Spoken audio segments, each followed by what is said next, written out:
Let's hear it for Miss Pavni.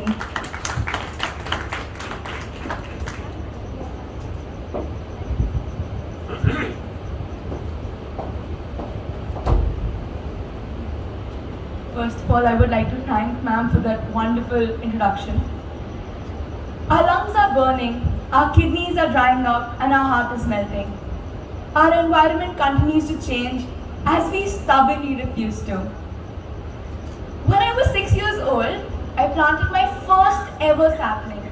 That first ever sapling was planted under an international environment program.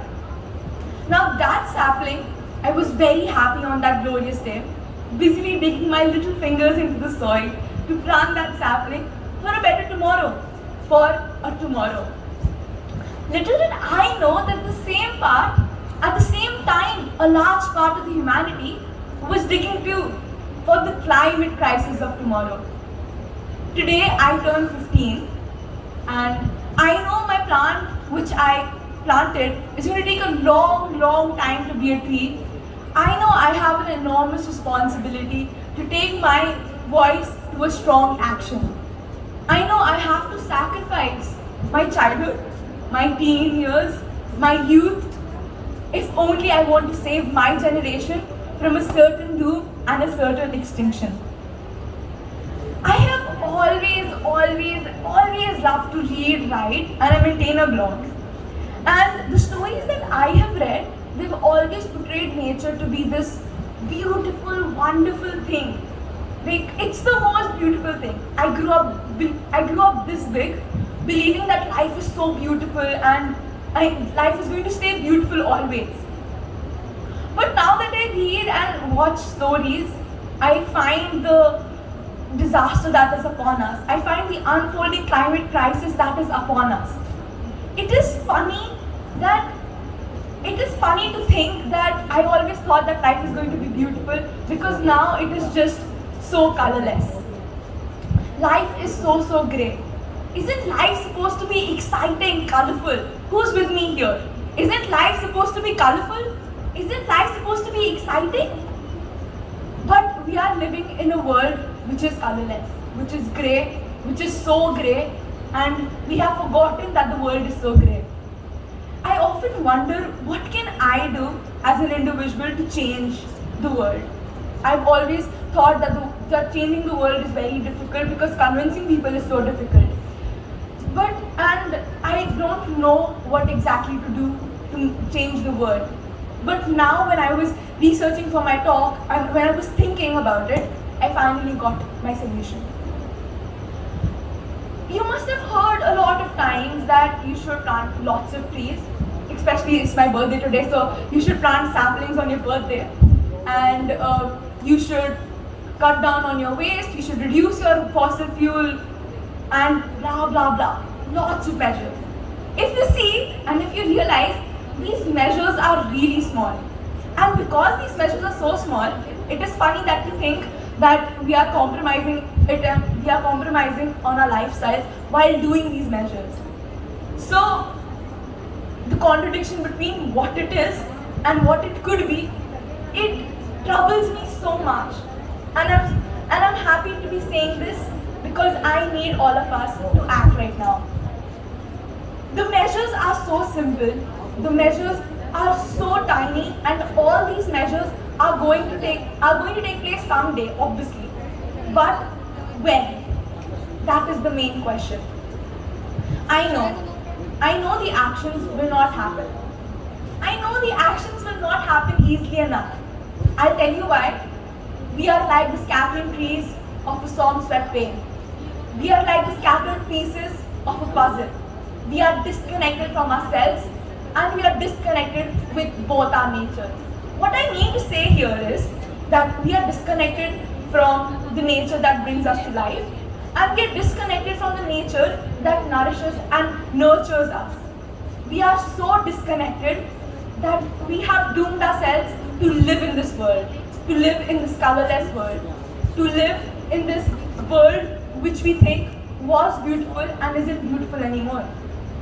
If I were to ask all of you today, and if you had to answer honestly and correctly, that how connected you are today with yourself and with both of our natures, a doomed world would emerge and all of us will have sad faces. Because the answer is clearly no. We are not connected at all. We are just not connected. And when we want to change something, we need to be connected within.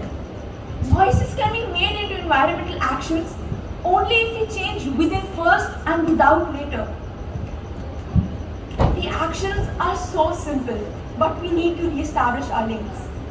We are the generation that hides behind last seen turned off and deactivated accounts, which clearly shows that we are honestly disconnected with ourselves and we are honestly and properly disconnected with both our natures. When we are born into this life, we are only physically disconnected with our mother. But a more solid, a more powerful, a more action connection is made with the mother, which gives us life. But as we grow old, we often tend to think from our heads. We move from our hearts to heads, and that's where the problem starts. We stop thinking, we start overthinking rather. We start destroying links, and blatant exploitation begins, and so does the journey to our extinction.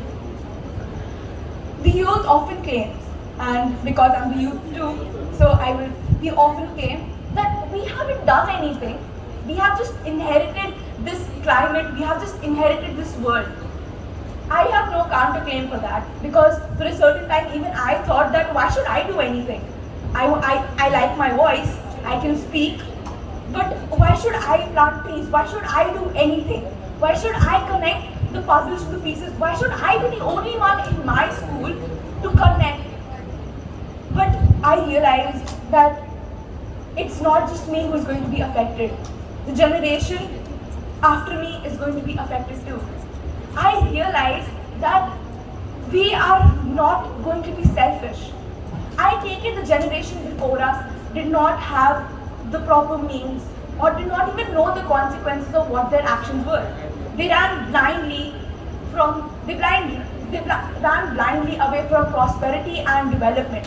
They were just trying to make a future for the generation next.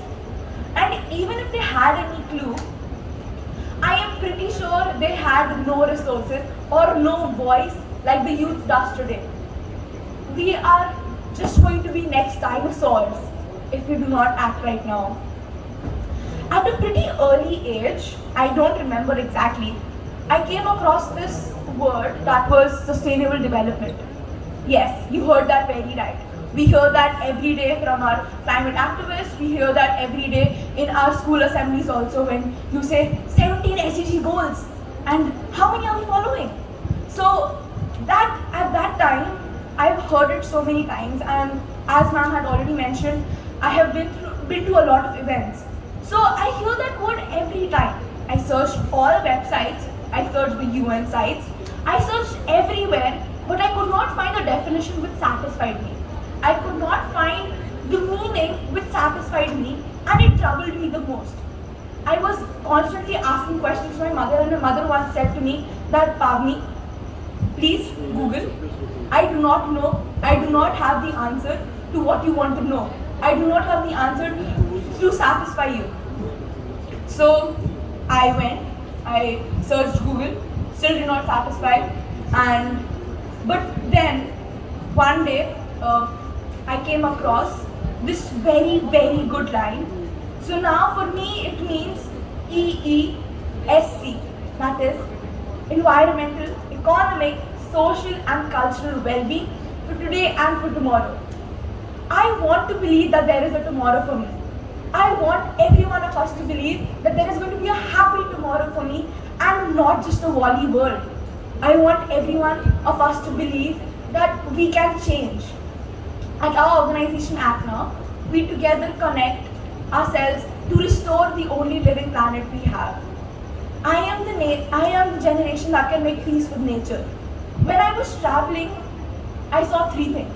I saw people, I saw nature, and I saw technology. When you combine all these three, what do you get? you get a life more beautiful.